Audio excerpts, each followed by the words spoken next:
kid, so I want to know these terms. But whether you're snorting it, whether you're injecting it, swallowing it, or what they call eating it, Narcan, if you OD, and a lot of people who do these drugs, they already know. They know what to do.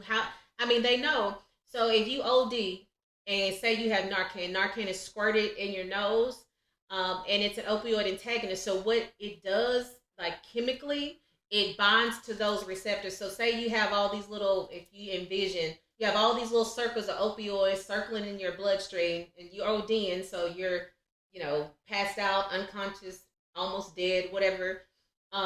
When somebody squirts Narcan in your nose, it's gonna like systemically, it's gonna absorb really fast, and it's gonna attach itself to those opioid receptors, and then it's gonna basically, let's just say, dissolve them, eat them up, whatever. Poof, like you're not high anymore, and all the opioids that you've done, for the day or whatever, they're gone, and so you wake back up, Goodness. and but what happens is, and if pills or opioids were your drug of choice, then you already know, especially if you've ever OD'd, because most of the people that I talk to, 99% of them have OD'd at least 5 times, sometimes Goodness. 15, 20, Goodness. depending on somebody's age, but because people hit it hard. I mean, people have a lot of different So things going they've on. OD'd that many times. Yes. So, And so what and they happens? still, that means that they still keep on with the drug. Listen, what I'm That's telling how that's how bad keep addiction. on. So as soon as they get that Narcan and they poof wake up, no, I need to get high right now. I'm back. Right. No, I need to get high right now because and that's exactly what they say. So then I used to say, well, did they call the ambulance or whatever? Did you have to go to the hospital? Sometimes people, they're friends, and if you had people around, that's why you were talking to me, because you lived. Now, Right, some people, right. they OD, and sometimes they pass out and they might wake up. But for the most part, we don't really hear from those people because they died. Right. And that's what I'm saying. People, Which they probably was cool with.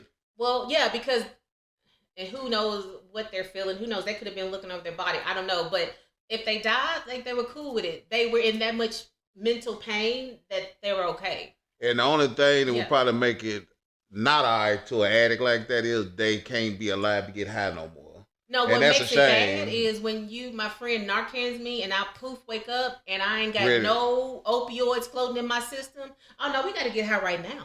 Like, and so that's what they did. So a lot of them, if somebody did call 911 and they would come out, um, they wouldn't go because one, they already know either gonna They put my put 'em stomach, give me right, an IV fluid. right. I'm good. I'm alive. I'm awake. I need to get high. So go on about your way. Don't even worry about calling 911 because we just need to get high. No, I just got woke. You woke me up. Yeah, That's good thank you. enough. Appreciate it. Yeah, let me Appreciate go on and go. And so they get high again. So they know the routine, because that's their drug. They live it. And so everybody, And you gonna tell a person like that just don't do drugs no more? Absolutely not. Physical, your physiology, if So, that's a word, you is a can't word, just stop. because I've developed a dependence. So the term, so say I go to a pain doctor, I'm legit, I have a prescription, and I take 2 Percocets a day. Am I a drug addict? In the sense of the medical world and real life, no, I'm not a drug addict. However, if I've been taking this Percocet twice a day for a year, 5 years, 10 years, guess what? My body has developed a tolerance to Right. this medication. If you take that Percocet out of my system and I go cold turkey, guess what? I'm going to have some similar symptoms as if this person over here has been taking street perks every day. The only difference is the drugs that are on the street now are not 100% of the drug. You are not going to find only heroin or only morphine or only methadone. It's a skittle bag. And that's the scary part, because when I would, so I'm licensed in multiple states because the job I used to work at, we had to get licensed in other states. So if I talk to someone from Ohio, Kentucky, Las Vegas, Colorado, they know these drugs are not just a Percocet or a Roxy or heroin or morphine. Of course. But it used to be that way. Years ago, you could just get, I just want a bag of cocaine. Cool. Now, when I used to tell people, well, you were positive, because I always made a point to tell people what their drug screen was positive for. Right, right. So I'll say like, oh, well, you're positive for fentanyl, morphine, methadone, you know, like benzos. I don't take Xanax. Well, this is what it is. So what happens is they don't know that the drug dealers are mixing and Right, cutting right. these drugs with all these substances. And so now some do, some do, but some, when you're addicted, you just gotta have it. So this one lady told me, I'll never forget. She was like, "I'm allergic to morphine," and I said, "Well, what does morphine do to you?" So she was like, "I get highs, blah blah." And she was like, "You know why I know I'm addicted to morphine?" She was like, "Because the drug dealer that I was getting my drugs from, like, say she was going to buy, she's thinking she's going to buy some opioids or whatever, like heroin or whatever to use. It was cut with morphine, and she would get a rash all the time. And so she was like, that, of course, who's gonna really tip? You can't check the drug dealer. You know what I'm Oh, saying? she cool. No, she went to another one, like, cause he cutting his with morphine. I'm Goodness. allergic to morphine, but it's just stuff like that though. But it's just like, and that's the scary part. So when young kids used to tell me like they kind of try different substances, I'm like, that's very dangerous, because now it ain't the same. They putting pesticides in drugs, embalming fluid in weed. Like it's scary. Like, so alcohol is the scary part of alcohol is it's legal, and Okay. that's why it's so dangerous, because of what it's the same category as So Xanax is. check this out, because a lot of people don't know this, but when a person is checking in with his heroin or all these drugs you talking about, what's the number one that they have to watch for the most? No, the number two or two, Okay, what the is it? the one, and this is just a tidbit pearl for any like nurses who want to be nurse practitioner, work in addiction medicine. The two you should be worried about is alcohol and benzodiazepines. And benzos are the Xanaxes, Clonopins, those type drugs. Why? Because they are dangerous. Those drugs will have you having So seizures, when you say number one to what? in terms of like The people that's addiction and gonna get people. withdrawals, So or the right, most yeah, dangerous to whip. yes, those people you have to watch like a hawk, So if I because check myself in, you have to oh, he watch me does more than a alcohol. heroin How long you patient. been drinking? About 20 years. How much you drink a day? About a pint to a gallon a day.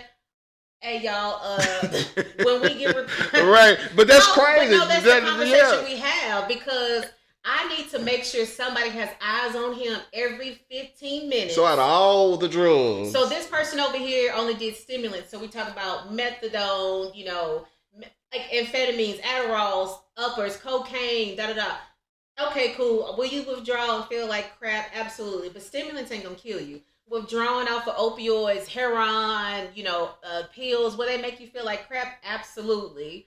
It ain't gonna kill you. These people that do the Xanax bars, Xanax prescription, Clonopins, all those Valiums, all those type drugs, Ativans, those are benzodiazepine drugs. And then you got alcohol. Those two are like brothers and sisters. They have the same effects on your body and brain. So they are the number two. So it's like, oh, right? he coming in and he's like, yeah, I've been drinking on and off for since I was 20. And you how? 40 something. We need to watch him every 15 minutes and to make sure he's breathing, do his vital signs every 15. We need to make sure, because he's going, and we'll talk about like how you felt. And everybody has different how they do their Yeah, bodies, yeah, but those two substances are the most dangerous. And the dangerous part about alcohol, it's legal. And yeah. that's Right. the dangerous part about it, Yes. because it's legal. Yeah. Even when the COVID was happening, it was Oh, considered an essential business. I yes. cut hair, they shut us It is down. about driving while drunk, and everybody knows you shouldn't. But if I'm at my height of alcoholism and I've driven to and from, I'm just going to my house. It's about 5 blocks Man, listen. away. I don't think I could pass a breathalyzer test a day after. So you know what? We really didn't harp on breathalyzers. So if somebody couldn't do a breath, because some people can't do breathalyzers because of their health history, like they can't Mm-hmm. breathe out that long to register. Mm. It's very subjective, meaning it's almost like a lie detector test in court. You can do it and you can be like, oh man, this person did it probably, but you can't put it in court. Like, it's not gonna hold up. Same with breathalyzers. Yeah. Like, now we did do it, and some people blew 5 times above, 20 times above the legal limit, and they just sitting here talking like me and you. Them people, yes, that was me. Them people are those are the ones you like. Wait a minute. Yeah, I'm sitting here, blood pressure probably 200 over 150 or something, and conversation. Yeah, I'm sitting here like ain't nothing. I done went to the doctor one time. The doctor like, man, you all right? They got to check him out vital now. You need to go on and go to the emergency room. You about finna stroke out, and I'm sitting here having a regular kind. I just ain't feeling too good, you know what I'm saying? Because I'm so used to having these hangover feelings. Living and screaming, just she used to pick with me. She be like, yeah, you got a seasoned liver. I'm looking at myself.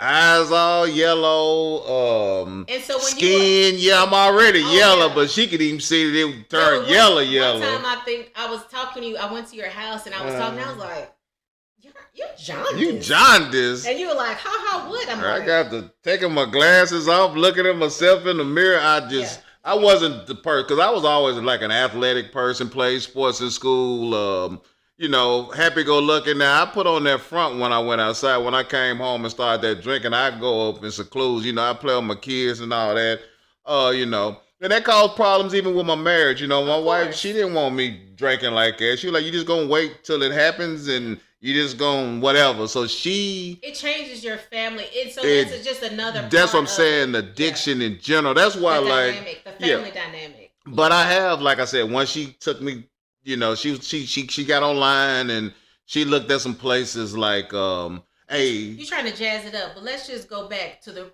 real, before that I got a string of text messages, and I was like, dude, are you okay? Like, why are you just, we were beefing, basically. We were battling out, and I'm like, I'm not going to do this with you at 3, 4 o'clock in the morning. And yeah, she gave me a plan. I did. She gave me a plan, and she meant well with the plan. He just didn't. But the police got involved.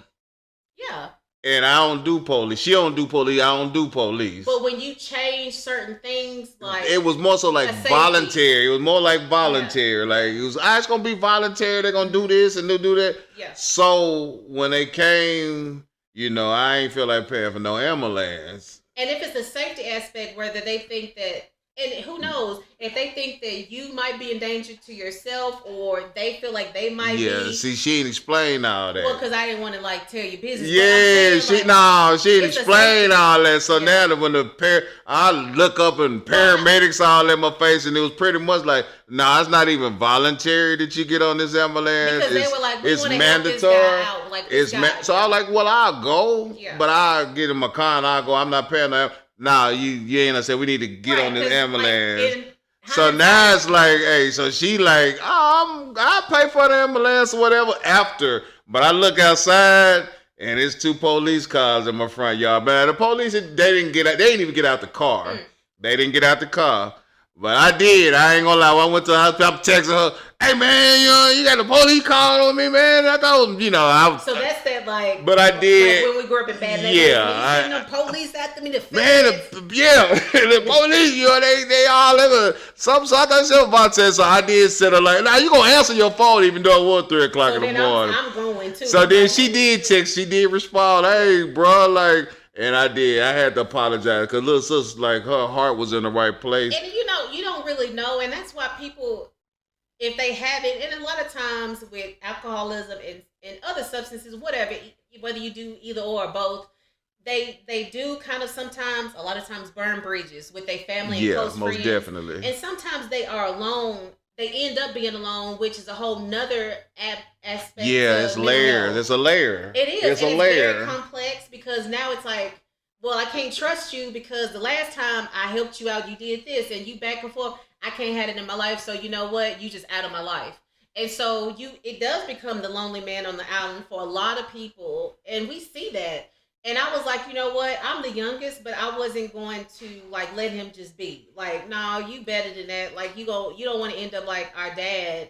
And it's like, no, you finna go somewhere. Yeah, and I didn't. You finna go. I'm gonna pick you up. Yeah, she did, and I remember it was 4 o'clock in the morning. It was raining. They were like, if you get him here by this time, we can get him in today. And I'm like, oh, yeah, it was raining. She found the place. She got online and she found the place. But like I said, she was really one of my, It still is like one of my biggest like support systems. You're not gonna fail if I'm your friend. Or Nah, you not. If I care about you, Yeah, and you really want to, and I know that he really wanted better for himself. It really not. And like you said, like I said though, I was the person down the outside looking in. Oh yeah, he looks like this. It looked good. Not even this. I mean, I